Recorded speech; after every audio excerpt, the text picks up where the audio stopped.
anytime I post a note to my dad, she's always like, your father was amazing. He was an amazing man to work for. And my dad passed all that on to me. He goes, back your employees. Give them the power to make the decision. Involve them in the decision. Get their buy-in. But damn it, make them do the job.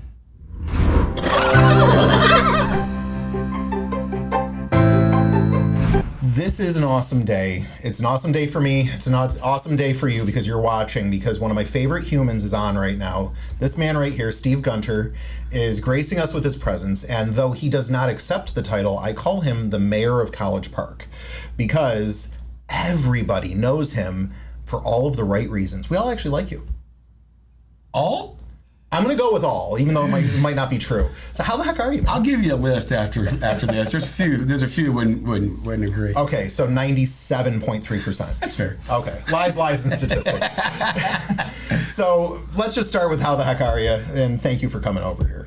I'm beyond blessed, and I mean that. Good. I have a wonderful life, a wonderful wife, a wonderful business partner, a wonderful family, wonderful friends, and good God Almighty, I live in Florida. I know, it's a great place to be, isn't it? It is. I know, I moved here just to be able to say it. I know it, right? You're a lifer, right? You've been here your whole time? Nope, I moved here in 1991. Oh, that's right, because you have an Arkansas story. I do. Yes. And how is Arkansas these days? Arkansas, football, basketball, baseball, or academics? Forget academics. Let's talk sports. Okay, let's not talk football. Let's go to basketball and baseball. We're in top 5 in both. Okay. We haven't played a game yet, but we're going to be top 5 in both. Okay, yes. The great Karnak has predicted. Exactly. Yes.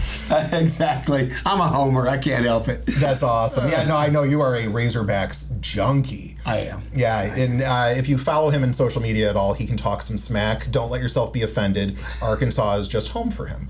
Correct. So you own the best restaurant in town, in my opinion, the tap room at Dubsdread, but you've got a lot more than that going on. Can we start with getting a baseline? What does your business look like today? And then what my goal is to jump in a time machine and kind of go back before it even existed. But what do you got going on right now? Well, the first thing that you have to know is my business partner. Yeah. I have an operating partner named Barbara Teal. Barbara and I have been together for 25 years. She came to work for me about 6 months after I had joined this business, and that was at Orange County National Golf Center. And when we took over Dubsdread, and then I had another partner, but we split up. And the day we split up, I told Barbara, I said, you're going to be my new partner. Let me pay off the debt, and then I'm giving you stock. And it was the smartest thing I've ever done because Barbara makes me look smarter than I actually am. Okay. So that being said, I have an amazing friend and partner and ally in Barbara Teal. She and I own this company, the Tap Room at Dubsdread, and then we own 3 different catering companies. One for the Highland Manor up in Apopka, the old Townsend's Plantation. Mm-hmm. It's a 100-year-old house, 120-year-old house actually. Wow! It's been renovated with a ballroom. We do events up there. We run Mead Garden for the city of Winter Park. There's a lodge back there. We call it the Azalea Lodge. Pretty catchy. Mead Gardens. Mm-hmm. We're sharp. And then we have the ballrooms at Dubsdread. So we operate all 3 catering companies independent, and of course the tap room independent for liability reasons. Right, yeah, okay, so you've got a natural business separation there. Right, but Barbara and I own all 4 companies. Gotcha, and all 4 companies effectively are probably working with each other because it's in the same world. Correct. Yeah. We basically take all 4 P&Ls and merge them together at the end, and that's how we determine how we did. Got it. Okay, well that makes a lot of sense. So let's go back to, you said 25 years that you've been working with Barbara. But you were in the business before, did you get into culinary arts or let's say the restaurant business by choice? Did you fall into it? Was this a plan? If you would have told me 26 years ago that I would be where I am today, I would have laughed so hard I would have tinkled my pants. So what was 26 years ago like then? What were you doing? I was a regional guy for the Coors Brewing Company. I was doing on-premise marketing, which is I had from DC down through the Caribbean. And we dealt with all the major chain stores and cruise lines, devising promotions that would sell more Coors products inside their outlets. And that was my job. Okay, an important job. Sounds like a kind of a bit of a notable job. There's a lot of responsibility. There was a lot of responsibility, a lot of money being spent. You basically had to figure out ways to provide incentives to retailers without being known that you were providing incentives to retailers, only because it had alcohol. Right. The BATF was involved. Pepsi, Coke, they could do anything they wanted to, but beer companies couldn't. So we had to be creative and keep it legal. Right. And so there was a lot of back and forth with the legal teams and their legal teams and making sure that what we were doing was above board. Interesting. So, I mean, you could have made a career out of that. I suppose you could have stayed. What happened to change the trajectory of your career? I have been so blessed in my life. I went to the Sam Walton School of Business. I heard speeches from Sam back in the 80s.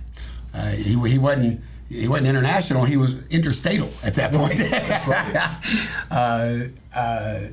And the Waltons are from Arkansas, right? Yes. Bentonville, yes.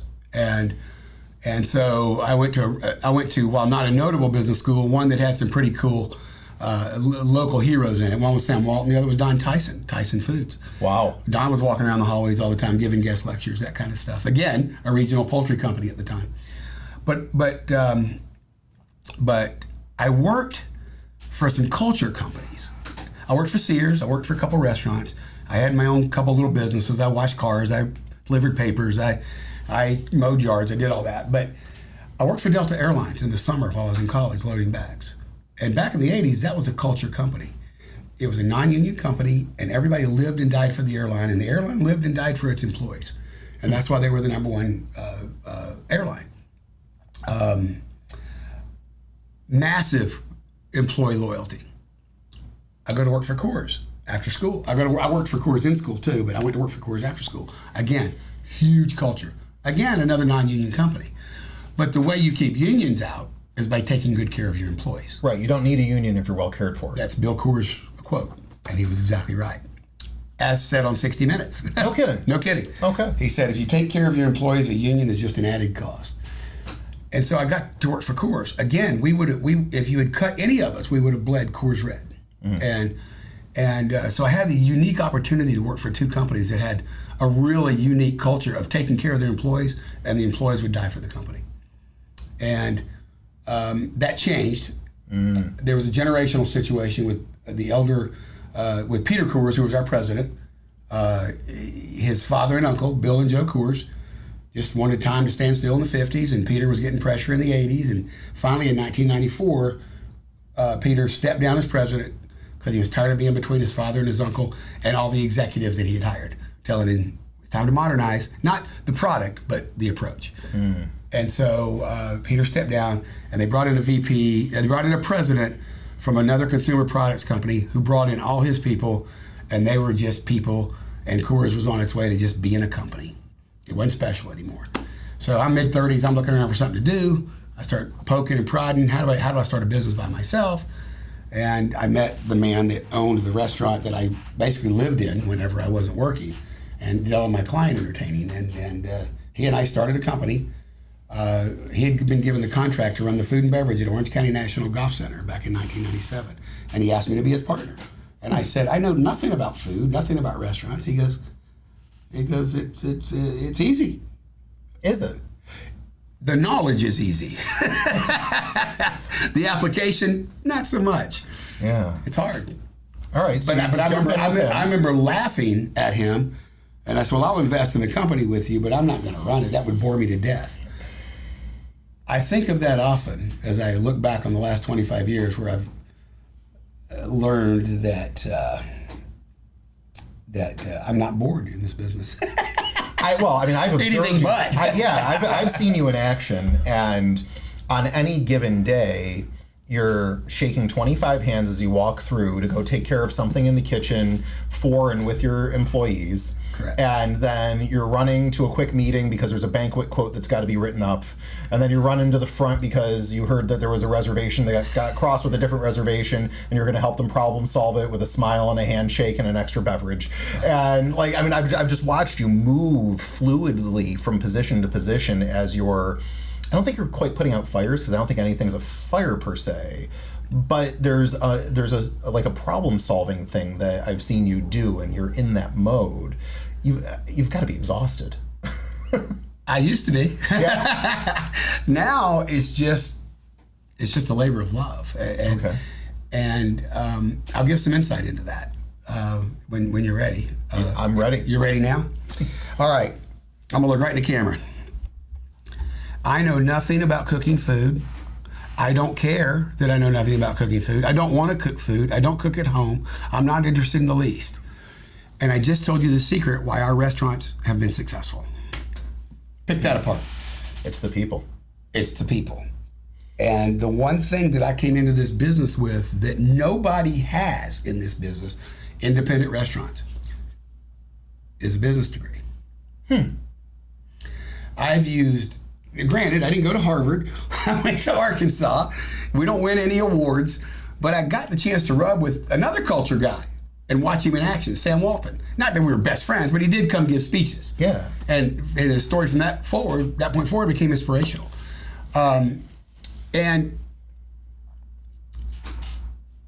I have used every square inch of my business degree, and I took some master's courses in Chicago at Loyola. I never finished because I moved here.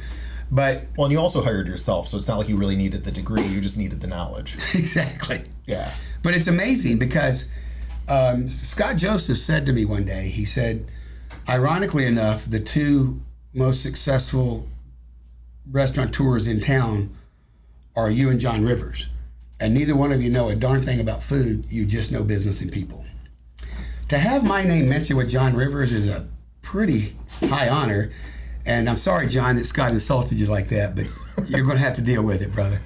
Yeah, well, and of course, for those of you out of the area, you know, Four Rivers Barbecue is a widely known franchise at this point, and he's the founder and has run a wonderful business. I think he finally harvested it, right? Is he out of the business now? I don't think he is. I think he's turned it over to people to run it, and he's doing philanthropy through it.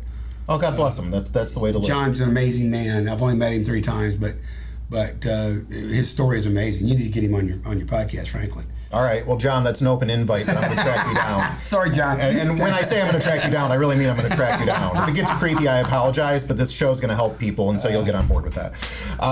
So that's actually, it is quite an honor, you know, that you've been singled out in that way. Yes. I mean, you do run a great business, and I'll tell you, truth be told, when I first started really networking, you know, I come from Rochester, New York. I moved down here because, you know, the grass is a little bit greener, the taxes are a little bit better. The grass is greener because there's no snow, because the grass up there is hidden under white. And so I started doing some real networking. And a lot of it happened to be in College Park because the first people I met were kind of rooted in College Park. And so, you know, they would always tell me, if you want to impress somebody, take them over to Dubsdread. And then, you know, when I started working with the American Lung Association, they would always talk about, oh, how great Steve is. And like, you were like this mythical Steve. And I'm like, who's the Steve? And the guy that can't cook. The guy who can't cook, right. And so I eventually met you through philanthropy, actually, with the American Lung Association. And we became fast friends, which has been a riot. But by observation of you through the lore of Steve and Dubsdread, you have done something in the community that I don't think many business owners have had the privilege or the ability to do, which is you're a little bit of the mayor of College Park. And you know, Dubsdread, I know you do advertising, and I know you have an advertising budget, which is good, but from my observation, a lot of your advertising is to keep re-engaging your existing customer base. But you have evangelists all over the area. We do. And that, so your notion of culture with the employees, I feel like it's gone broader than that. I think you've sown it well internally, but I think it's bled very positively outside of the borders of your 4 walls there. I was wondering, you know, what are you doing? Or what, I don't know, is it a mindset thing? Do you have any habits that you very strategically have in place to build almost a cultural awareness in the College Park writ large that you are there and you're the place? How did that happen? Some deliberately by us, and some good fortune, and some chance. You know, I will talk about my dad. He's a special dude, right? Yeah, he is. Yeah. I will talk about my dad today because my dad, I'm sorry. You have to please cut this. Sure. He died 20 years ago, and it's been an emotional summer. So let me start over, okay? Yeah. I got my cry out of the way. Yeah, you're good. I will talk about my dad a lot because my dad taught me a lot of things about how to be a good person and a good leader and a good manager.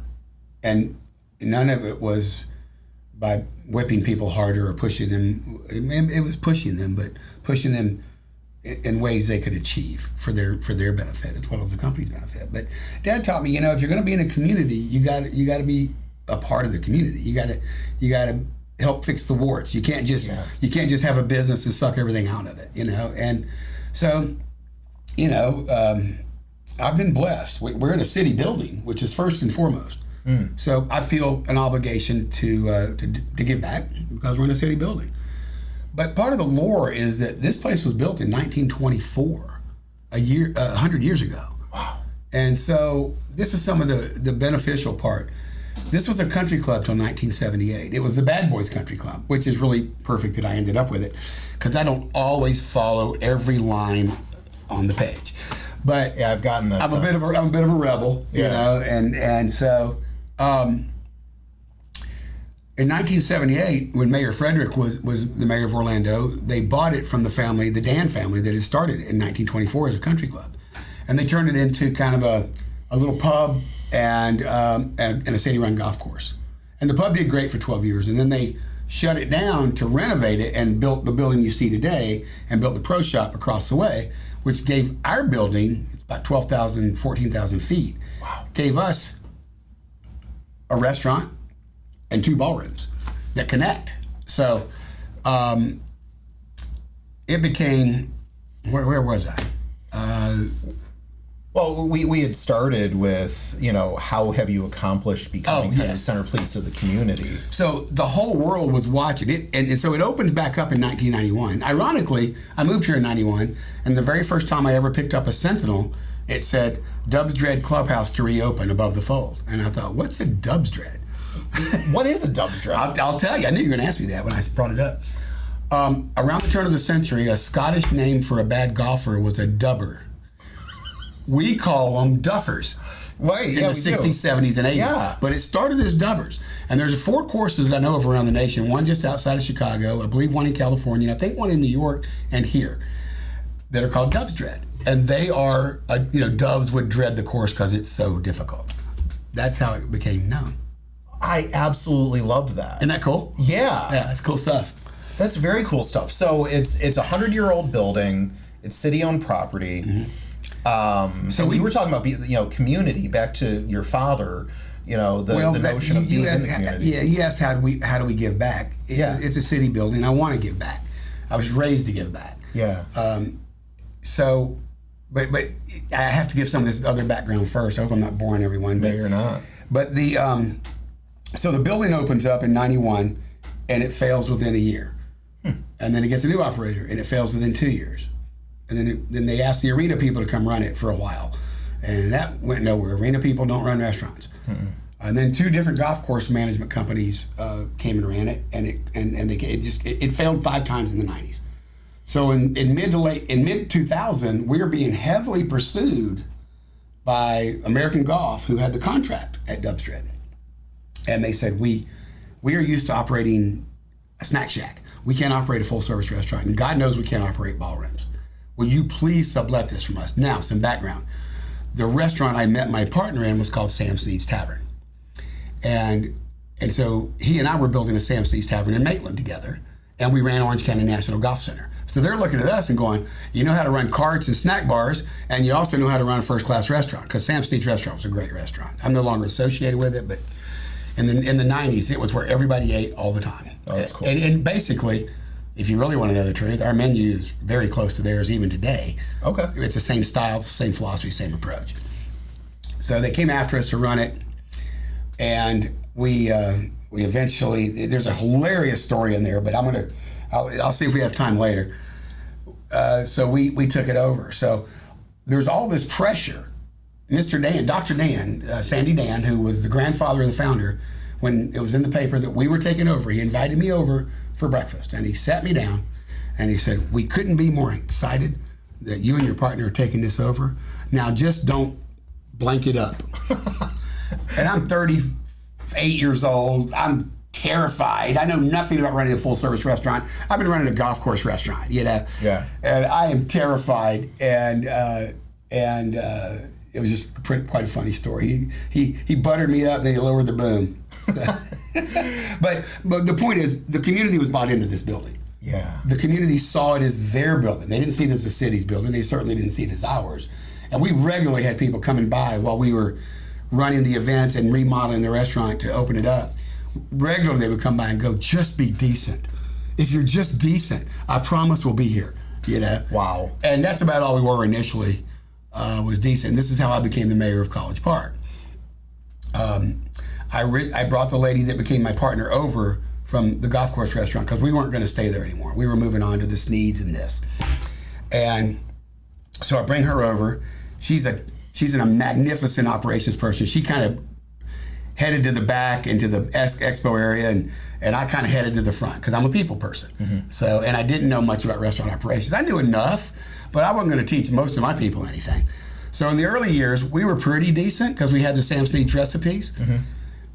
But mostly I was out front apologizing for the mistakes, fixing them, and when we actually got it right, taking the bows.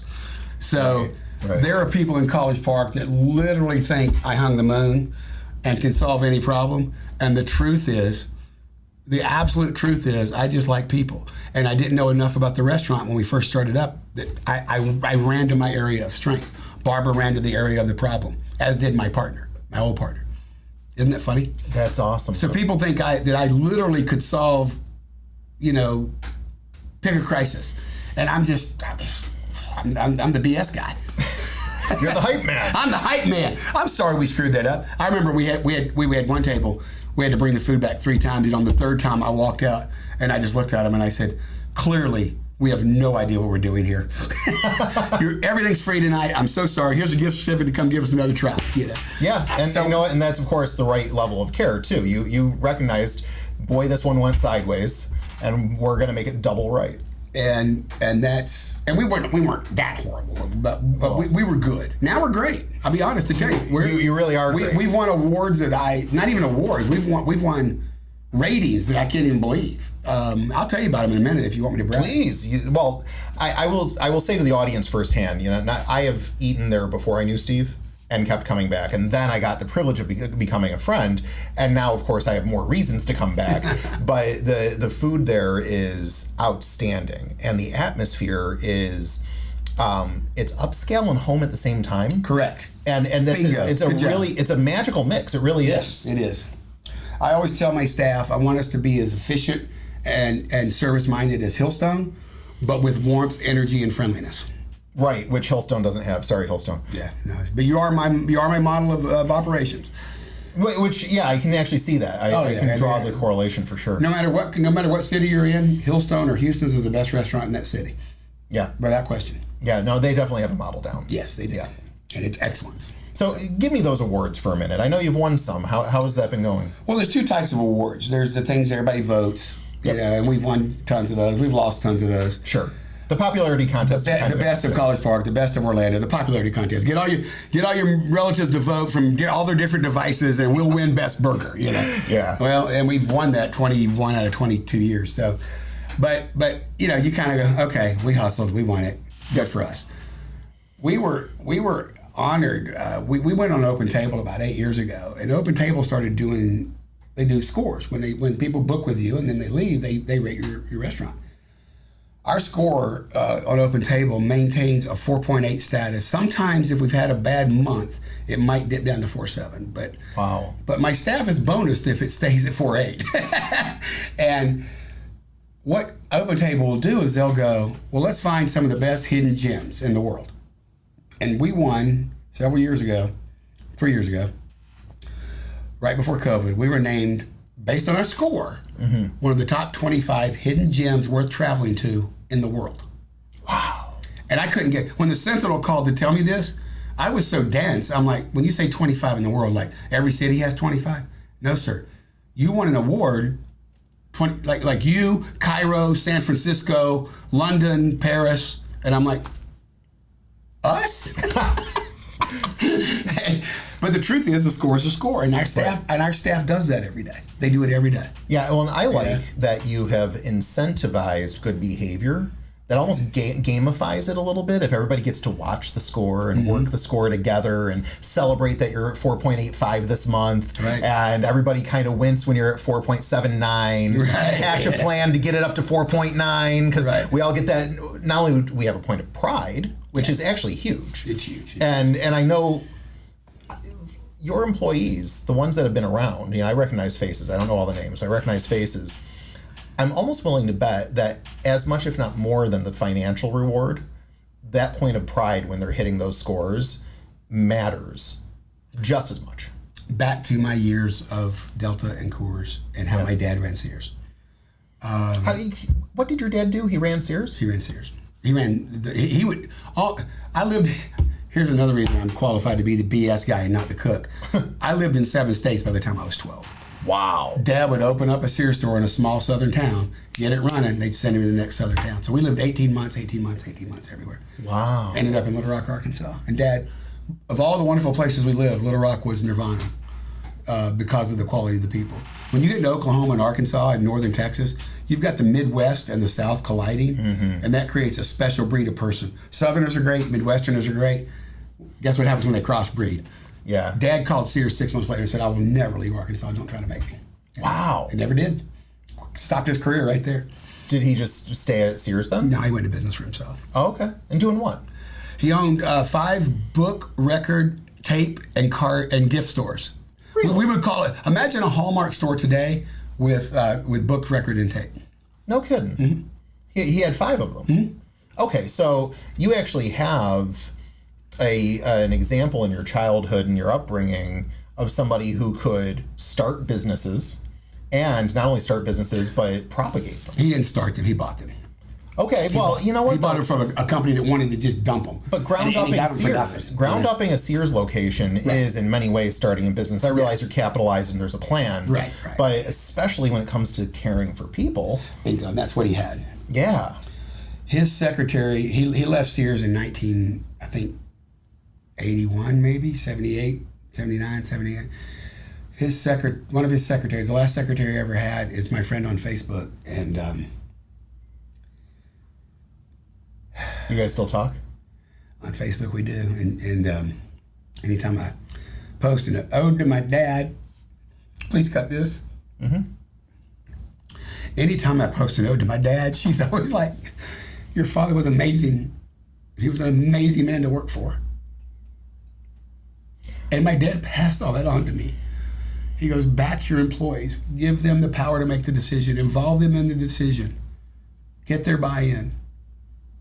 But damn it, make them do the job. So he was, and that's who Barbara and I are. That's who we are. That's why our restaurant has succeeded. So Barbara and I set standards, but we don't make many decisions. We ask our managers and our staff to make those decisions. You know, I heard a friend of mine once, and he runs a general contracting company. He's got about 45 employees. And he said, I always give each employee enough rope that they could hang the entire business. And he said, I let them know that I hired you because I trust you. I hired you because you're good at what you do. I hired you that I can believe in you. And because of that, I can trust you with this very dangerous job. We're all out of a job if you screw this up. Correct. And the gravity, because he also works a culture, it is a family atmosphere, but it's a serious family atmosphere, in the sense that every day is an important day. And that level of importance can be interpreted 1,000 different ways. But it's important we do our job for our clients. It's important we do our job for our families, for each other. Correct. We must do our job. That's right. And that drives a level of respect in their organization. But it always stuck with me. I mean, it scared kind of the shit out of me when he said it to a certain degree, because, and I changed the way I operate in my business. The day he said that, I knew I had to change the way I operate. That I had to give more responsibility to my team, because I already trust them and I already like them, or I wouldn't have hired them. But I'll never get any peace if I micromanage. Correct. So now I'm giving them enough rope, and it sounds like you're living something similar where everybody can make actual decisions. There's no fear that, I can't make this decision right now. Correct. I had our servers can buy the table if they think they've screwed up enough. And we don't question them. Don't get me wrong, a manager or I am coming over to apologize again. Of course. But they can look right there and go, we're going to buy this for you tonight. We didn't do our job. And but yeah, you're 100% right, Josh. It's and you know, I get weepy when I talk about my dad because I lost him when he was 64. That's a little young. That's a little young. I was 42, and he was very worried about me going into the restaurant business and leaving the safe cocoon of Coors. And I wish he could see today. Yeah, he would be fucking proud. What this has become under Barbara, because following his advice, I let her make the decisions, and the other managers. All of our managers. I mean, look, we got a place in Apopka, a place in Winter Park, a place in College Park, and we cater off-site. How am I going to micromanage that? You can't. I can't. And so, you know, through what he taught me, and Barbara adopted that as well. Barbara and I together are a force. We have 100% of what it takes to run any company, and we have some overlap. But she has some strengths that I just can't do. And my strengths are mostly what I learned in college and in management seminars that she didn't get a business degree. So, you know, that's my only real advantage, and I can probably BS people because I had to make friends every 18 months. Right. Well, you know, now that's actually really very interesting. Yeah. The fact that you lived that transient lifestyle, right. you as a child had to adapt to new environments. I think that makes a person extremely scrappy. Yeah. I've met a lot of Army brats. That's a good word. Yeah. Obstinate. Well, you're that too. And you're vocal. Too competitive. Yeah, well, not too many people have I filmed in the shower, but he wanted to win a contest, and so there he is doing the funniest video you could possibly imagine. We may have to show that. Tony, could you cue the Steve shower scene, please? Oh, really? No, really? I don't have it. That may disappear. But you know, you are competitive, and I love that. And I think there's a certain amount of, like, you won't even survive entrepreneurship if you don't have at least a little bit of that competitive vibe. Yeah. Even though I believe there's abundance. There's a lot of restaurants, and there's a lot of people who have to eat. There's a lot of media companies and a lot of people who need media. There's abundance. There's enough for all of our businesses to thrive. Correct. So in that sense, I don't have to be terribly competitive, and I don't think you have to be terribly competitive. But if you aren't, you don't get there if you're not. Yeah. So you got to have some kind of drive. As I tell the managers, if you don't come into every day just a little bit scared, because you have no idea how many things can go wrong that can turn a perfect shift into just a nightmare. And it's just a 6-step process. This happens, that happens, that happens, that happens. And now you've got, can I say bad words? Oh, you can say bad words. You've got a shit show in your hands. And so anytime I'm running the shift, even today, I come in a little scared. Barbara comes in a little scared. Our managers come in confident. They've been in this business their whole lives. Barbara and I got into this business in the second half of our life. And Barbara's every bit as competitive as I am. And we both are OCD. So when people here, okay, folks, you want to know why the restaurant does well?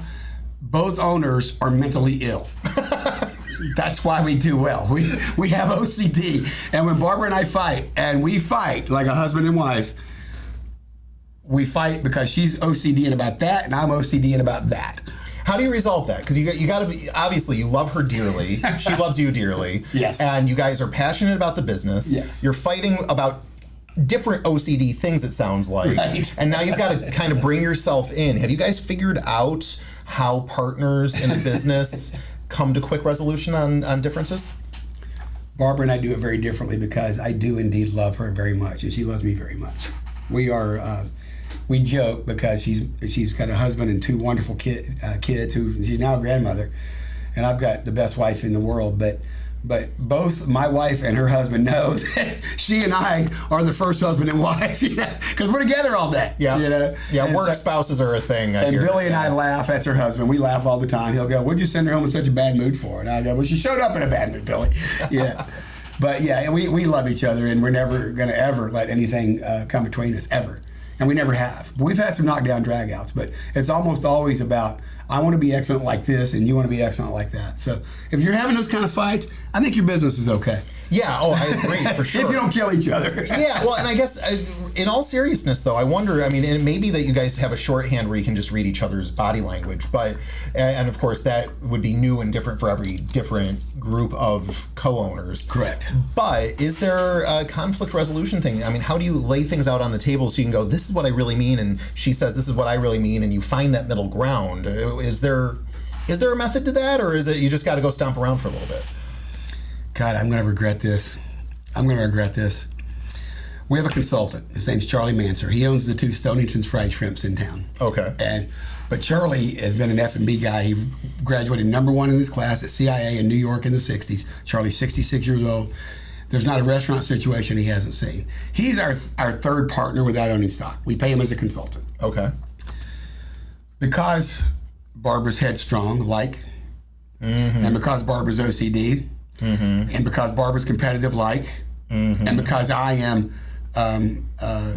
empowering, I don't ever get my way. Okay. Ever. Just today, I texted our chef, the consultant, and Barbara, and I said, how about this? And Barb completely ripped it to shreds. So if I want my way, I have to pre-stage it with my chef and with my consultant. So when Barb shoots me down, they back me up. Wow, that's work. I know.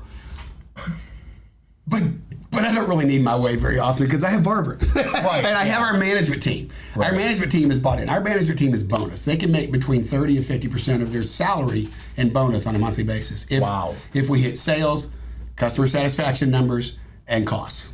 Awesome. And the longer they stay with us, the more that bonus goes up. That's outstanding. So yeah, they're highly compensated and highly motivated, and they're very talented. And again, all of them can run the restaurant better than I ever could. It's amazing your clarity on that. Because I think there's some entrepreneurs out there who, 30 years in, you got 25 years in, is it? 25 and a half. 25 and a half years in, have maybe sold themselves a story that they could do any job in the business because they've been around that long. And I've seen you making some French fries. You saw me stealing the French fries out of the tray. Or eating your French fries while you were at the table.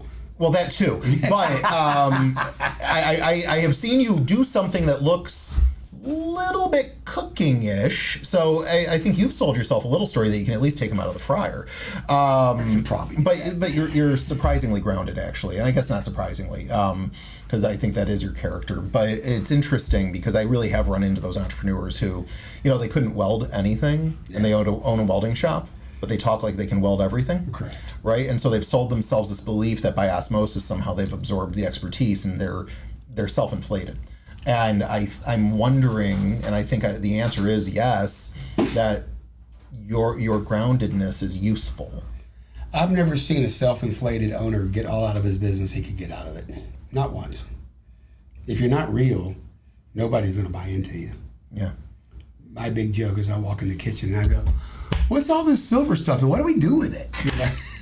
And the cooks all laugh. But when I say, hey, I need this to happen, they go, yes, sir, and they make it happen. I don't pretend to be somebody I'm not. That's probably my skill, and that comes from my dad. He said, don't ever take yourself seriously. But by God, take your responsibility seriously and take what you do seriously. And oh, by the way, you don't have rights. You have responsibilities. So, yeah. I was given a lot of gifts in life. Yeah, you have been. I have been. For me not to succeed at something, I would have had to be really, really stupid. And I'm only really stupid. I'm not really, really stupid. Okay, well, so again, self-aware. These are important things. Yeah. So the other 2 awards we won on Open Table, because I want people to know this. This is amazing. This has happened in Orlando. We also won one. We also have been scored top 100 neighborhood restaurants in America and top 100 outdoor dining places in America. It's so funny. The other 99 were on the coast and cliffs of California, Hawaii, in Miami, on top of, and then there's us. we're the old shoe. Yeah, I know. It's funny you say that because I've won a couple of awards and accolades where I'm like, is Bob Dotson from 60 Minutes really written next to me? Like, why? how and why. I feel very out of place. It's Right. and those of you who are watching who've never been to Dubsdread, go ahead and look it up and definitely go get a meal there if you're anywhere nearby. But from when I'm sitting outside there, the view is just a beautifully well taken care of golf course. You feel like you're at the Masters. You feel there is, and interestingly, 100-year-old oaks, 200-year-old oaks everywhere. oh yeah, it's the landscape there is just and outstanding. your 2 exits up from absolute downtown. Your 2 exits from City Hall. That's right. Oh yeah, And you can't see a building to save your life. right. You are literally out in the country on the most luxurious property, Yeah. and you have no clue that there's an executive airport around the corner and like all these other things that are. It's this oasis. That's what it is. It's an oasis. It's an oasis. That's what Yeah. Scott Joseph called it too. Oh really? Yeah, he called it a bucolic oasis in the middle of a big city. It's exactly what it is. Well, and that's the gift we've been given. Yeah. I mean, once again, it's easy to create greatness when you have a head start like that. yeah, it really is. Yep. But the thing about our business is everybody can be a great restaurant for a day. Mm-hmm. And this is where my staff is special. All of them, not just Barbara, not just the managers. They do it every day. yeah. My wife owns the community paper of Orlando, and she gets invited to new restaurant openings and stuff. And I'll never forget, she called me up one time, something had opened, and she calls me. She goes, "You better step it up, boy. These people know what they're doing." I said, "What are you at?" She goes, "The VIP party." I said, "Yeah, we'll see how they do week 7." And it flamed out within 3 weeks. Their reputation was shot, and nobody ever went there. Yeah. So it's easy on opening night, but when you're a server and you're on your 3,000th day, and to make it fresh and fun and get everything right, that's a special talent. So When you've cooked your 4,000th steak with us, yeah, right. to make it right every time, that takes a tenacity, and the people that come to us and buy into us stay with us for years. But there's undoubtedly. But there's always a small amount that just, you know what, that's too much work. I'm gonna go work at Chili's. Chili's. I'm gonna go work at some chain, where it's just easy. Well, and it's something, your employees are remarkable. They are. And how do you find remarkable people, or are you finding people with the possibility of becoming remarkable and training them into a new way of being? What does that look like? Because there's a lot of places complaining, can't find people. In fact, actually, true story, my family was hungry and we needed road food. You should work harder so you can feed them. I'm sorry. Mental note. So we did what probably is ill-advised and went to a Burger King. Right. And we just needed road food. And we pull up, and they didn't have anyone cooking. So they had somebody at the counter saying, "I'm sorry, we can't feed you, but the Burger King around the corner can. It's 2.2 miles away." So we drove down the road to the next Burger King, which was only serving one type of burger and one type of fries because they chose to stay open because they had one person cooking and one person at the counter. And I thought, this can't be a trend. There's no way a third Burger King would have this problem. And we did. We ran into a third Burger King within another 2 or 3 miles that had a similar problem. Was it the area of town you were in? Like there's so much competition? There's a lot of competition. So it was the 192 You were Southwest, yes. Entertainment District. Gotcha. What an interesting experience to run into a place where I pulled a manager aside at the third one and I said, "What's going on?" And as I'm a business owner. Right. You're a manager who is instead of the business owner. You're in their stead right here, right now. What's wrong? And she said, "We cannot get people. Yeah. We can't get people." I said, "What are you paying them?" And she said, "Well, $14 an hour starting." I said, "Okay, you can't get people. I got you." And there's it's kind of nowheresville with those jobs, and I get that. But it was remarkable to see 3 different businesses, all the same brand. It happened to be the same brand, but I know it's not unique necessarily. All crying poor in the world of labor. And then you've got businesses like yours who are blessed with miraculous rock stars who are there, come rain or come shine, working hard, Yes. keeping the levels up of all of the service quality and speed and expectations. All of them are always met. I've never had a bad experience at your restaurant. I've been there more times than I can count. And I think a lot of people can say that. So you've got people delivering in a time of life when other restaurants can't find people to deliver anything. How are you finding these people, and what is it other than caring and empowering? Is there something you're doing or saying that is helping them become the remarkable people that they are when they're on stage. One of the things I've learned is bad employees will drive out good employees. If you allow there's victims in the world, and then there's achievers. Yeah. And everybody is in one of those two categories. If you allow the victims, if you allow too many victims to come on board, and you allow them the space to preach, you start creating a negative atmosphere. And on our manager's job description, they are to create a positive working atmosphere for our guests and our employees. Now that's not, kumbaya, and we got to have a certain number of black people and a certain number of women, and we got to. It's not that stuff. Yeah. It's positive. We're working for the customer. We're upbeat. We're helping each other, and so we set that tone, and we don't let too many victim mentalities, because you often don't know who's a victim or not until you get them hired. But we tell them right up front. If we first of all, we make our own food. So if you're a cook, you're not cooking at any chain store anymore. They are boiling baths, microwaves, and conveyors, and everything is pre-made at Cisco. And you slice the belly of it and you drop it on the plate. Right. And so here's a chance to make food from scratch and to cook real food that you just made. And so I think that our place has the benefit, because we're made from scratch. We're attracting the best, and we pay the best. This $15 an hour law doesn't affect us at all, because to make food today, you're already making more than that. If you're one of our banquet chefs, we're doing $5.5 million of weddings. If you're one of our banquet chefs, you're making way more than that. Right. It's a little tough on the server side, where they're now making a lot more money, but we're finding our way around that as well. But at the end of the day, so many people are afraid to demand the best. Yeah. And I'm I'm sorry, any Razorbacks that are out there. I think Nick Saban walks on water. I would give anything to meet him.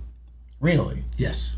He is the only football coach in America that could run a large company or a small company, because Nick has the total picture. He has the employees' welfare. He makes their life better. He gives to them. He doesn't put up with the victims. He has the atmosphere, and he's not afraid to chew you out, as we saw Saturday night when Nick came back. I admire the man greatly. I admire a lot of other football coaches. I think Sam Pittman's a great guy and a good coach. I'm sure he is. But there's only one Nick Saban.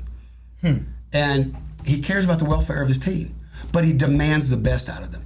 And if I had to paraphrase what Barb and I try to do, we're not always successful, but what we hope to do, it's that.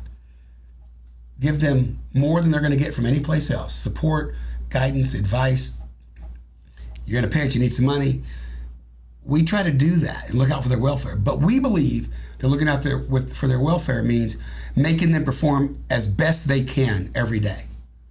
And you can do that with a carrot or a stick. And we only use a stick as a last. Yeah. So in fact, we don't even really use it. At some point, we figured these people don't care. Right. Yeah, you got to move up and out. The reason jobs don't happen is the person doesn't care, they don't know, or they can't do. If they can't do, we can train them. Right? And if they don't know, we can train them. If they can't do it, we can put them in a different job. If they don't know, we can train them. Yeah. But if they don't care, all the stick in the world ain't going to make it better, nor is all the carrot in the world going to matter. Right. We try to get them out of the building. So we create a positive atmosphere that leaks onto our guests by keeping those kind of people out of our business to the extent that we can. As soon as we find out we've got one, it's like, okay, what's the rehab timetable? And then what's the timetable to get them gone if they don't rehab? And that's what we do. I like that you try to rehab. Oh, you have to. Yeah. We tell them we're going to try to do more for them than anybody else would. Right. So you got to live up to it. Correct. But if they don't, if they prove repeatedly that they just don't care, well, then they have to go, because they're going to drag down your other employees, who are then going to start acting like them. Oh, well, why should I be doing this when these people aren't? So that's what we try to do. It's pretty simple, And I still don't know how to cook.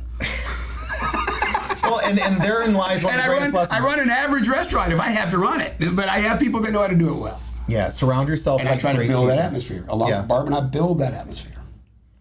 It's really interesting listening to you, because it's funny. You and I will send screwy stuff back and forth all the time, but we've never gone deep on business. Right. And for all I knew, you went to culinary school. Right. Maybe you had the menu, you worked it all out, you trained the chef personally. For all I knew, it was all that.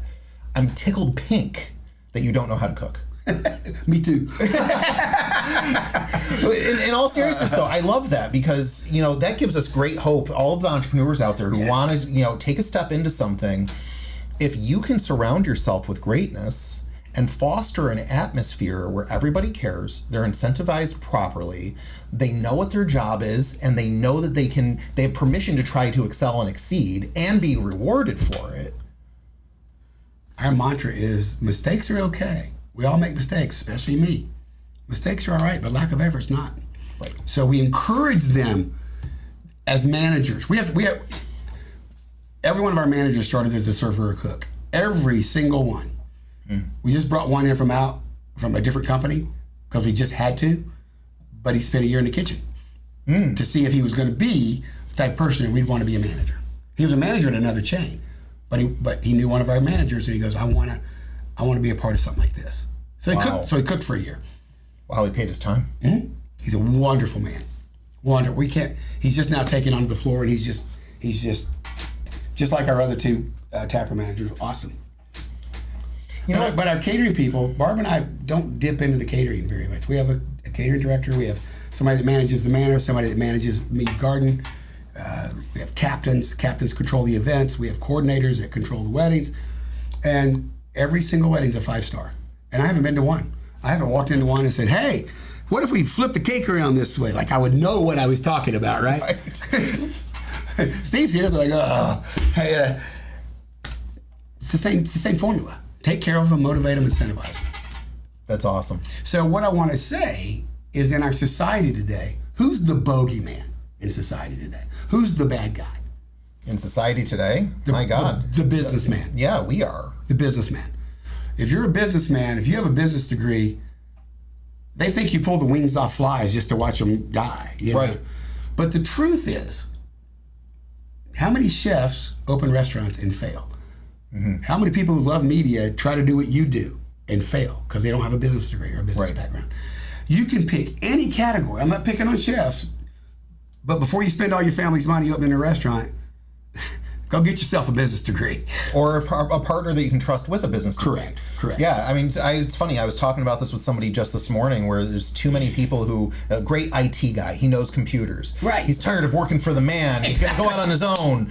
And he doesn't know anything about P&Ls. He's never heard of the Small Business Administration. He has an old computer at home and can't afford to even upgrade that, but he's the one who knows how to put the wire with the other thing, so he's keeping it alive. Right. Like, he's not ready for business because he's not ready for business. He's great in what he does. That's a perfect modern day example. Yeah.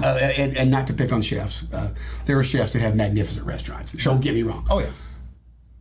But the smart money doesn't bet on a chef when he opens a restaurant. Right. It's the end of the story. If you don't have a business degree, you're going to suffer. Right. Yeah, that just makes sense. I mean, think about it. Marketing, yeah. Management, in spades. Group management, in spades. Psychology, part of management. Accounting, you better know how to put together your P&L. Law. I use every economics. How much money do I keep spending in this area before it becomes redundant? You know, everything I learned, I use. And it makes me pity people that don't have that degree trying to run their own business, no matter how good they are at what they do. Right. I have no skills. Yeah, you have the critical skills to be the person who's minding the store, because that's really what you're doing. Yes. Yeah. Yes. Well, I think that's the critical lesson today is really just that, you know, whatever business you're in, somebody better know how to run a business. Correct. Because whatever you're selling, the experts who create and do the thing that the service or the product that you're putting out there, they won't last if they don't have somebody watching the actual business. Doctors and attorneys, same thing. Oh, frequently a mess, actually. You want to go into a cluster, go into a doctor's office. He might save your life, but nobody there knows what they're doing or how to do it. The number of attorneys that I've heard having to hire their friends for their bankruptcy is fascinating. These brilliantly smart people had never been tasked with learning business, so they're out doing God's work and helping people and doing whatever they got to do, and failing financially. Correct. And it's hard to hear about, actually, because it is when they're your friends. Yeah, it really is. But they're famous for it too. But yet the guy with the business degree is the bad guy. He's greedy. Well, and I believe that you and I and we who can classify as entrepreneurs Right. are on a mission to employ great people who can then raise great families and be good community members. Right. And if we're supposed to be a part of the community the way your father encouraged, Right. then part of our job as business owners is to help the people that we care about who work for and with us Correct. to be able to thrive in the community we're all in. Where it's the community exists in this construct where everything is reliant on the other parts. Correct. And so we're an Correct. important part. Yes. Yeah. And But yet we're spit upon, and we're like the Vietnam veterans coming back. It's like everybody hates us, but yet life's pretty rough if you don't have one in your hip pocket. right. So that's my famous saying. I have no skills. Well, God bless the unskilled. So I think the title of this episode is going to be "Poor Steve Gunter's Unskilled but Well Off," and you are blessed. Actually, I'm super blessed. I know you can afford to make the car payment and the house payment, but I think more than that, you're rich in people. You really are. You've got Barbara, you've got your wife Debbie's wonderful, and you've got these just amazing staff members. And just firsthand, I can attest to it. You really have surrounded yourself with greatness, and I think you get to be a part of that greatness. But I know you don't take credit for it, which is super cool. Well, if you have the right people in the building, they're going to do the right thing. I remember our assistant kitchen manager about 5 years ago. We had somebody that came to Thanksgiving brunch. Or Thanksgiving dinner. It might have been Easter. I can't remember. But she had been dealing with cancer, and his name is Chris Revelia, and Chris was running our kitchen. And I came back and said, Chris, what do we have? How can we do something? One of our customers out there is dealing with cancer. This is before COVID, dealing with cancer, and she doesn't want to go to the bar.